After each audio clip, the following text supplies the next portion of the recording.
And I realized, like, about 50 minutes in, that, Jay, that's you with movies. You like watching poop. Oh, Angelo. You like watching steaming piles of crap. You're calling this a steaming pile of That crap? movie is garbage. No. That movie is, it's 2 hours and 42 minutes. You don't feel it.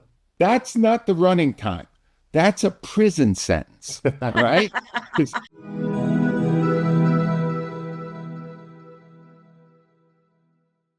And welcome back, everybody, to another exciting edition of the TV show. I got to be honest, Rhea Hughes is here with us.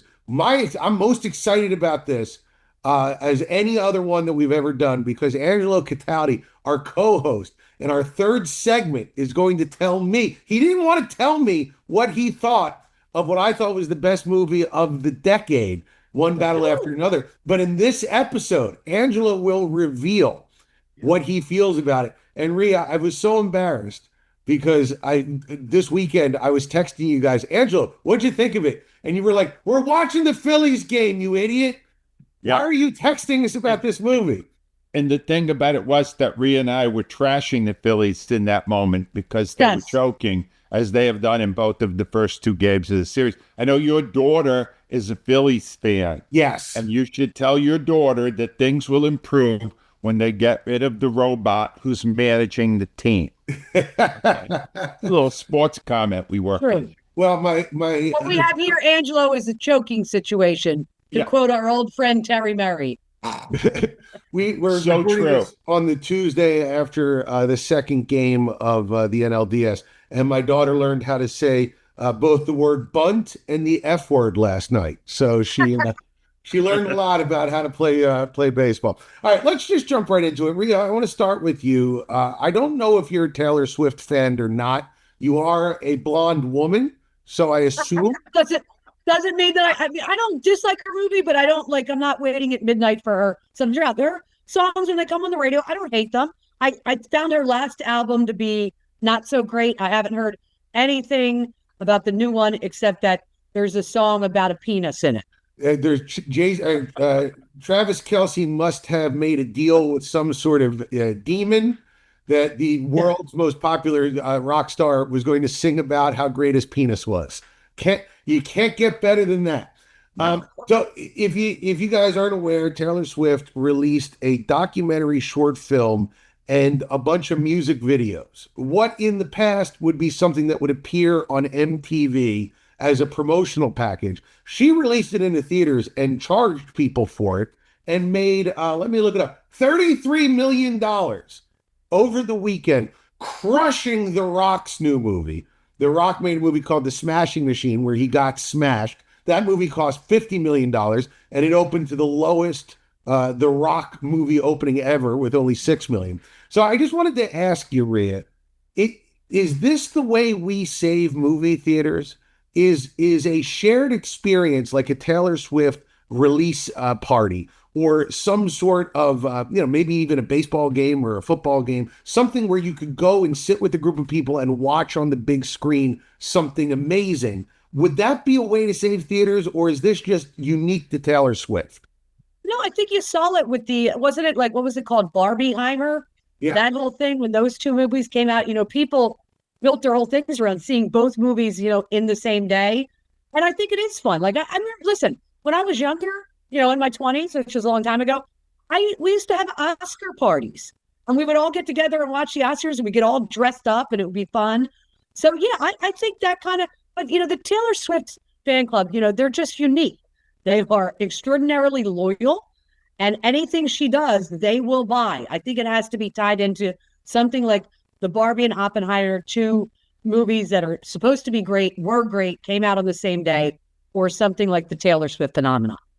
Angelo, is there an artist in the world you'd pay to go see in a movie theater that it wasn't them live, it was just like a music video or something like that?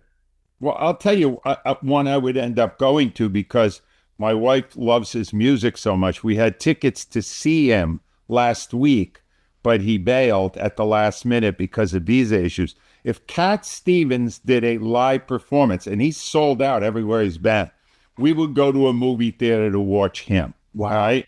But I was on the periphery of this Taylor Swift phenomenon over the weekend because I happened to go to the movies to see one battle after another when they were playing the Taylor Swift thing, which, by the way, ended up being far more popular than the best movie of the past decade, right? It's but Shot at it's you, a, Jay. it's a, I know. I heard just said it.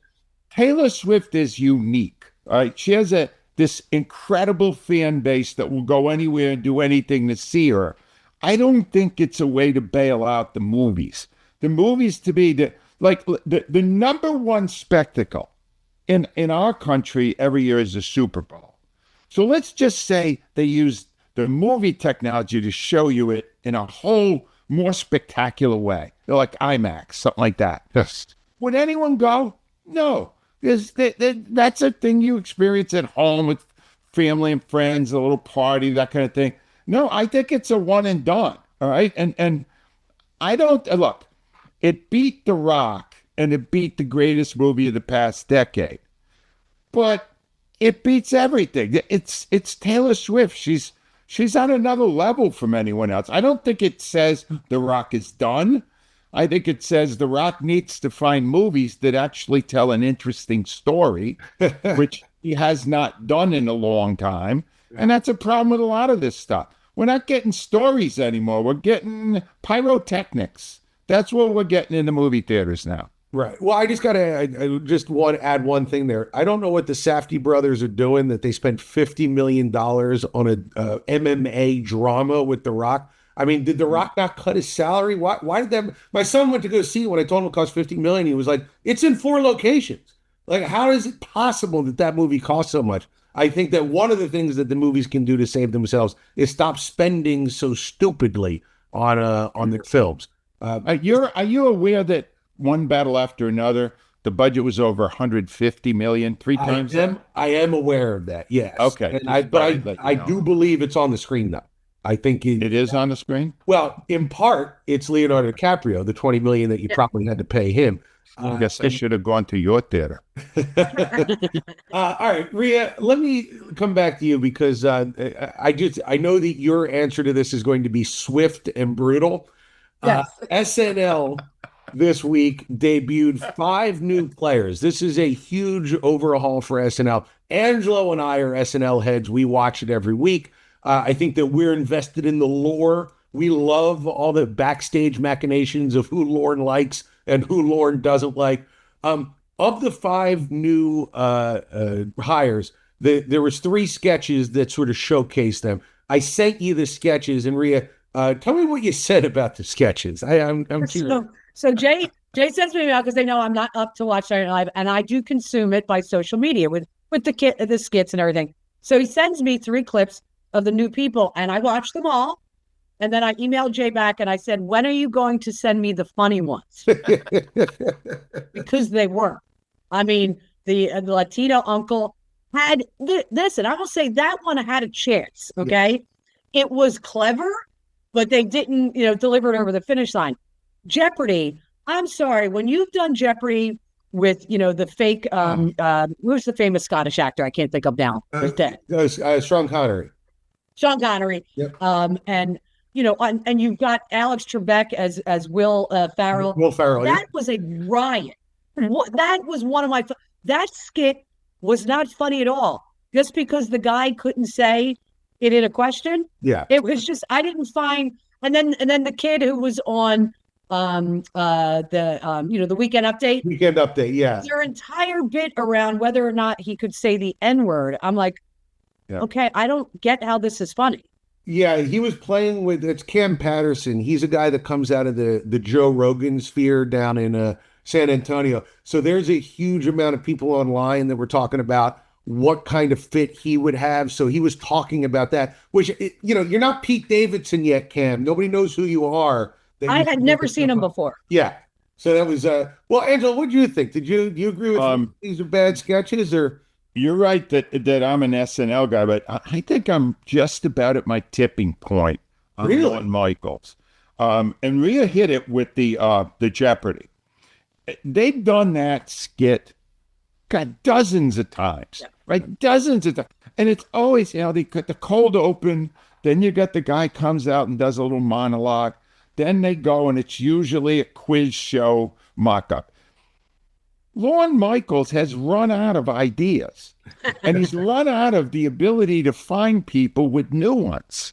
So, yeah, they had new people, and I had no problem. I thought Camp Patterson came off pretty well. This Ashley Padilla, who was in an extremely unfunny sketch right near the end of the show, she can act. I mean, she tried to sell it. The new people are not the problem. The writing is the problem. It's not funny. And there's all this speculation about Tina Fey taking over. Is today too soon? Yeah. Lorne Michaels is done. And here's the thing you got to understand from somebody who's 74. You've got to be aware of when you have hit your peak and gone on the other end of it. And Lorne Michaels has done that. Anyone doing a show for 50 years, that should be enough. Yeah. And he's showing it. That was a terrible SNL debut. As bad as they could get was that. Bad Bunny, he was all right. Here's how bad it was. They had two insanely talented people there that night. John Hamm and Benicio del Toro. Both did cameos in it. Did they in any way exploit the talents of those men in those skits? They did not.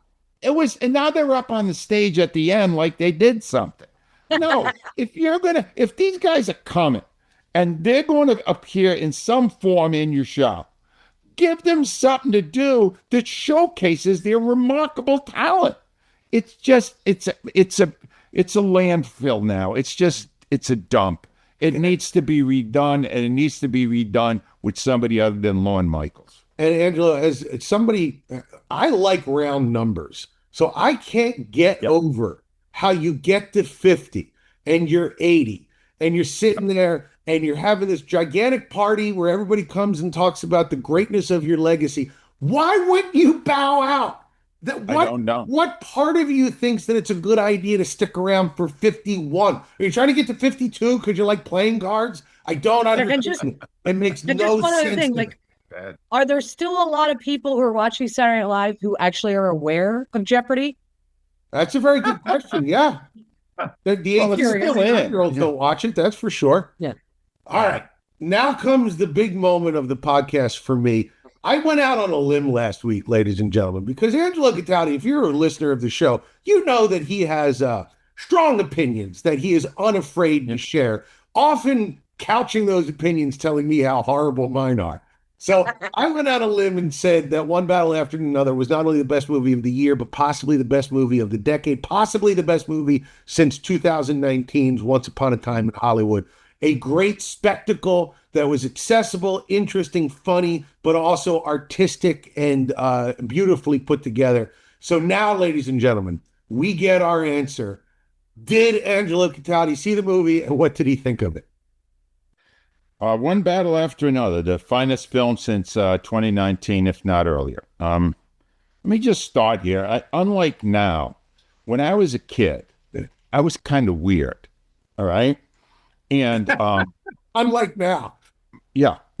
We would go to the circus, and it really became a running laugh in my family because we would go to see Ringling Barnum and Bailey Circus, and they would have the trapeze artists, they would have the clowns, and they would have the jugglers and all that stuff.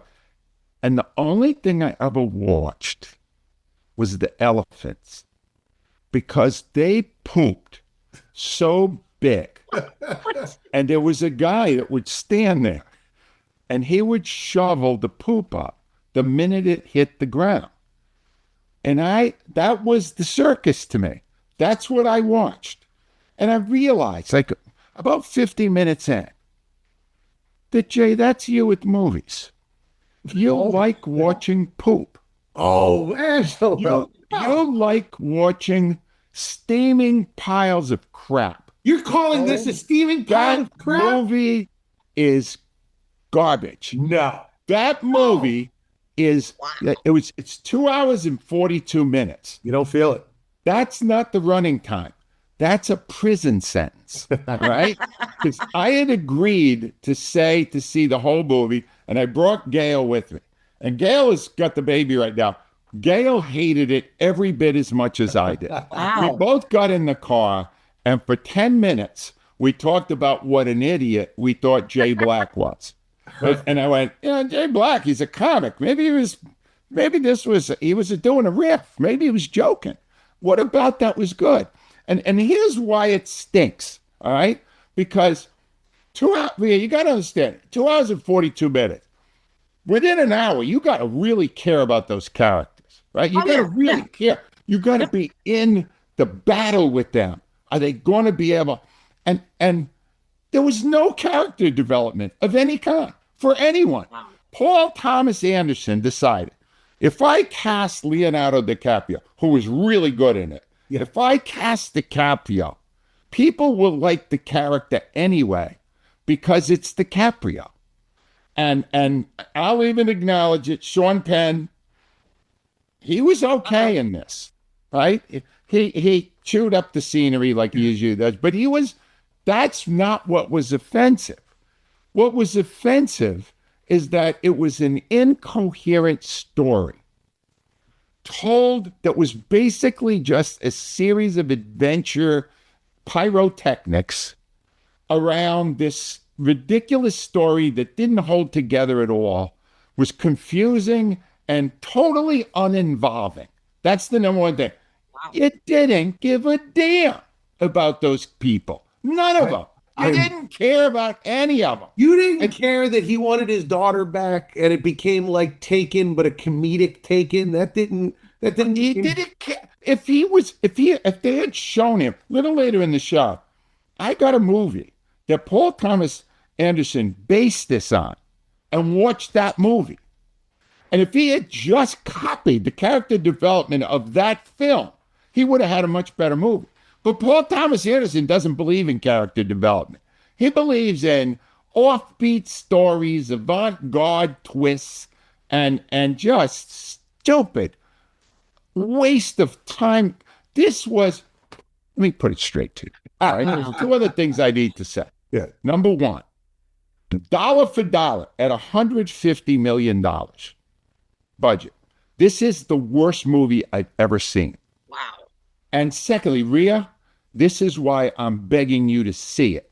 Just watch the middle sequence. Okay.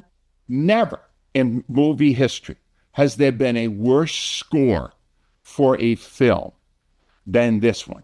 Picture a monkey. See that piano behind Jay? Picture a monkey in there. Plink, plink, plink, plink, plink, plink, plink, plink for 25 minutes. Plink, God, plink, no. plink, plink, plink, plink, plink, plink. In the background, incessantly for 25 minutes, the plinking of a piano. And it was so freaking, it was done by the percussionist for Radiohead. And it's just putrid. It's so Can I tell you why bad. This movie is so friggin' awful. Oh my God. Here's where, and I probably won't see it. Here's where I agree with Angelo, having never seen the movie, but I read a lot. I read at least 5 critic reviews of it who kept telling me what a beautiful piece of art with it. And I never knew what the plot was. Yeah, no. Because they just wanted to tell me that it was a gorgeous cinematographic, adventure. And I'm going, but what's the plot about? So I just kind of had a feeling that that's how Angelo was going to go. Jay, I'm happy to be able to say now that I would like to turn over my commentary to my equally displeased wife, Gail. Okay, Gail, I want to say welcome to the show. And as you sit down, there's a scene in the movie where an interrogator comes out and absolutely obliterates some people. I'm starting to feel what it's like on the other side of that now, as Angelo and Gail come in to tell me their thoughts on the movie. What were your thoughts, Gail? There's 2.5 hours. I'm never get back.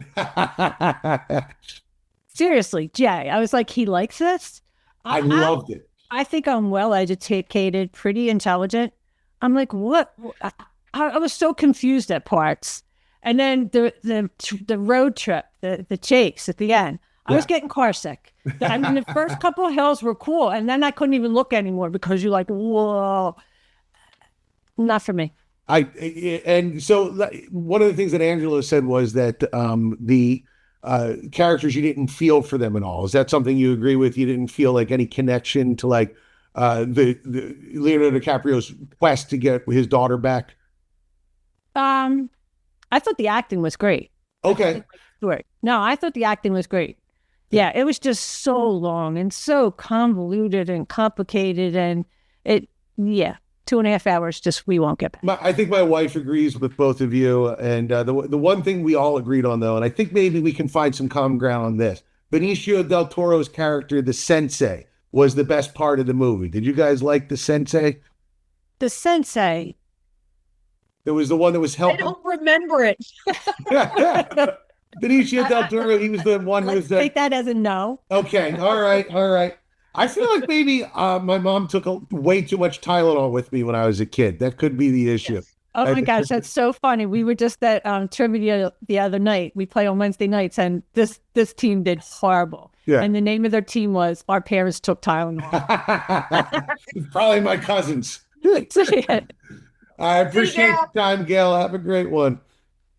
I honestly, it may have made it harder for me to ever watch a movie again. It was so put bad. this out to the audience. Guys, never in my life have I needed more people to click on the fan mail button in our podcast app ever. I need you to tell me that I'm not an insane person for loving this movie, because it knocked my socks off. And the fact that Angelo I'll say this, at least it created in you a visceral reaction. I think that movies that are truly terrible, you have no feeling about whatsoever.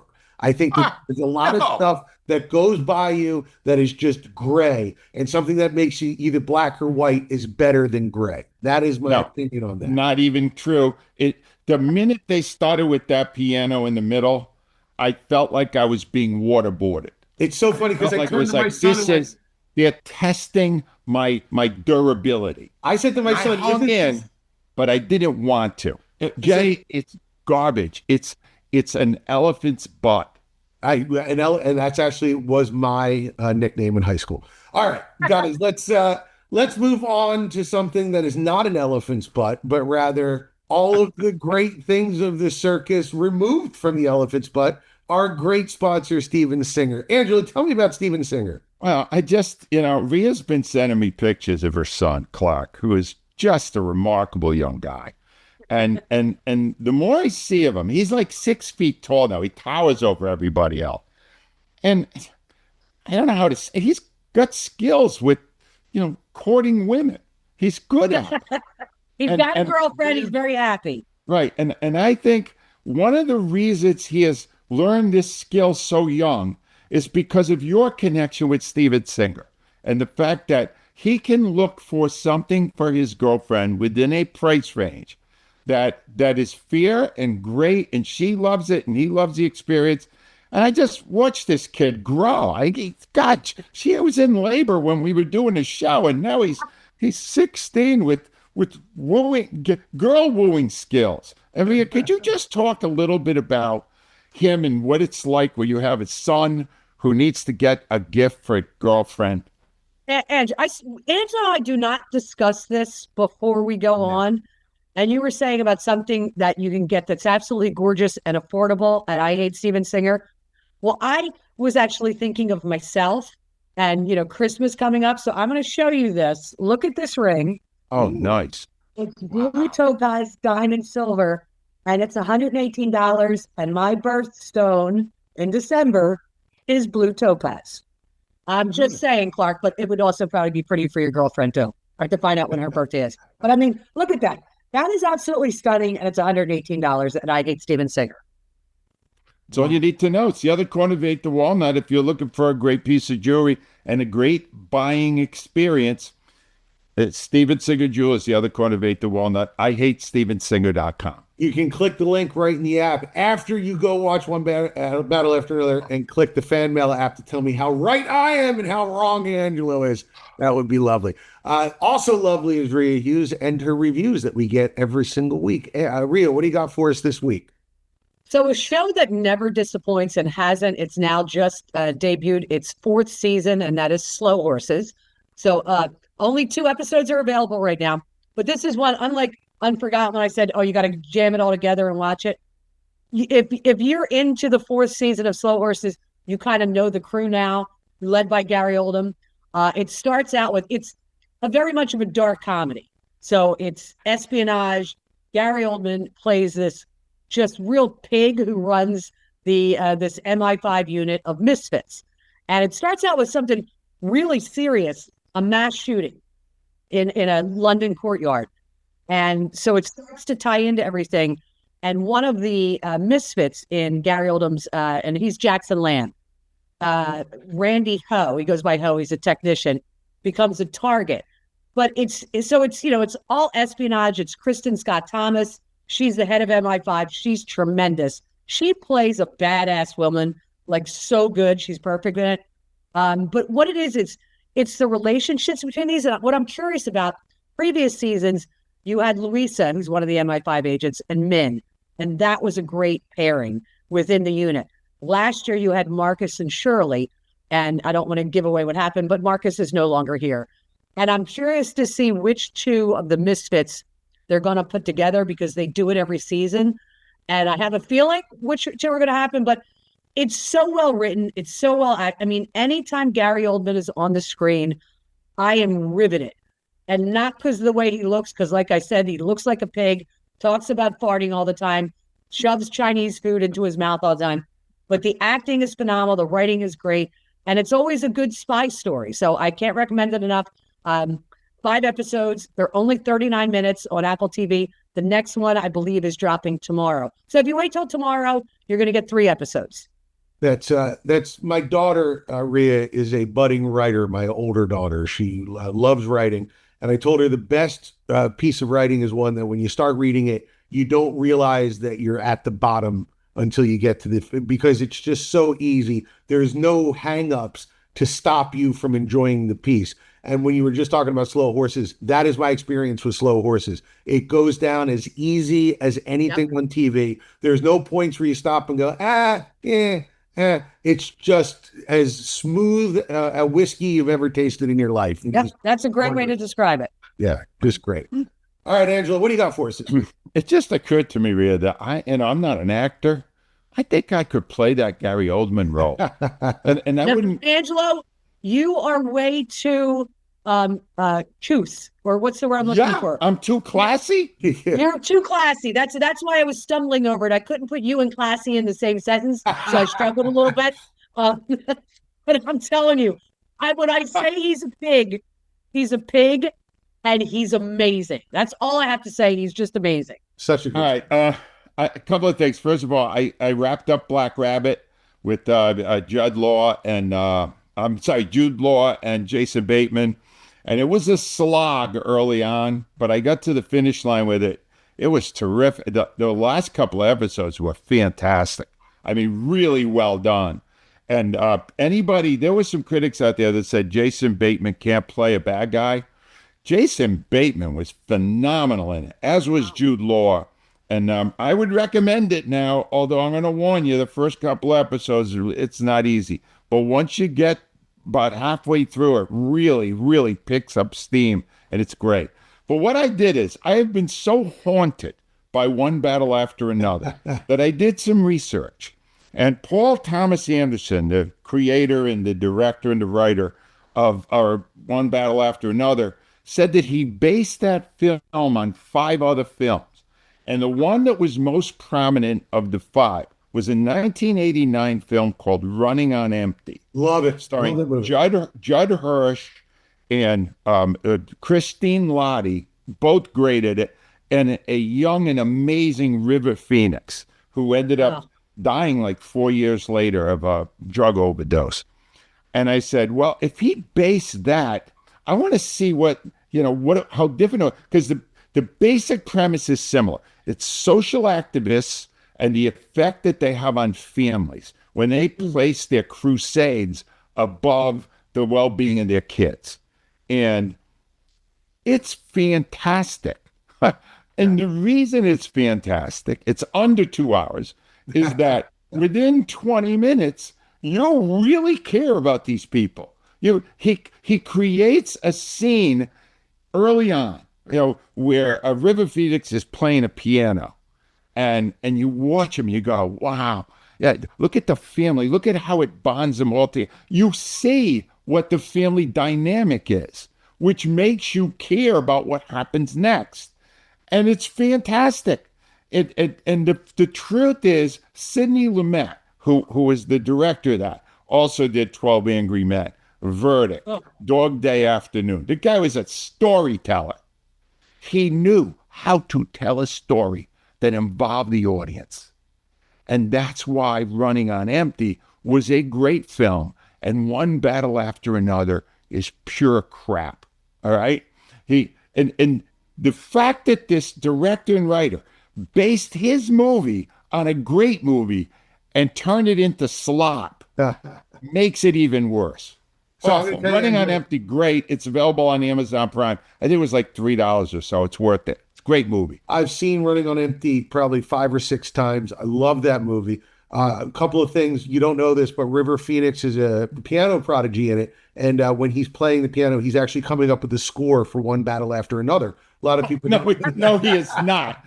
That's the point. He plays a beautiful piano in it. And now I got clank, clank, clank, clank, clank, clank, clank, clank for 20 minutes. I believe 20 minutes. Martha Plimpton is in that movie as well. Yes, she's great. She's great in that. And it is one of those movies that I probably saw 5 or 6 times just growing up because it was always on HBO. Definitely worth your time. I don't have a review this week. I'm just going to tell everybody, watch One Battle After Another and tell us what you thought of it. Because I'm right and Angelo's wrong. Angelo, what about this week? Taylor Swift, if you want to see her extravaganza, it is available in theaters everywhere right now. If you want to, for no good reason, if you want to watch the first episode of season 51 of SNL, it is available on Peacock, and it stinks. All right? And if you would like to see One Battle After Another, I don't know why. Recommended by Angelo. It's in theaters everywhere. I would go to a circus and watch the elephants poop instead. All right? Slow Horses, season, what is it now, Rhea? 4 or 5? 5? Available on Apple Plus. Running on Empty is on Amazon Prime. And Black Rabbit is on Netflix. And that man right there is Angelo Cataldi. You want to talk about a piece of work that you start and can't stop? Read his book, Loud, which is available on Amazon.com. Prime Days this week. Buy it on Prime Day. Get it on sale. Or go to AngeloCataldi.com or Audible.com. Rhea Hughes, you can hear every single day on WIP on YouTube. Check out The Morning Show. And also check out her Instagram. My Instagram account, Rhea Hughes 94 WIP. And I have 10,000 more followers than Rhea, but she has twice or 3 times the interaction because people actually like her. And I think they're following me because of maybe out of pity. I don't know. I don't really have anything to promote this week, but if you do check out my Instagram, you can check out my daughter was on the news talking about the Phillies. She got interviewed, and you can see her thoughts on the Phillies, which I thought was cute and posted to Instagram. And we will be back, ladies and gentlemen, next week with your opinions about One Battle After Another, proving that I'm right, as well as a ton of other great discussion about TV and more. Thanks for joining us. See you then.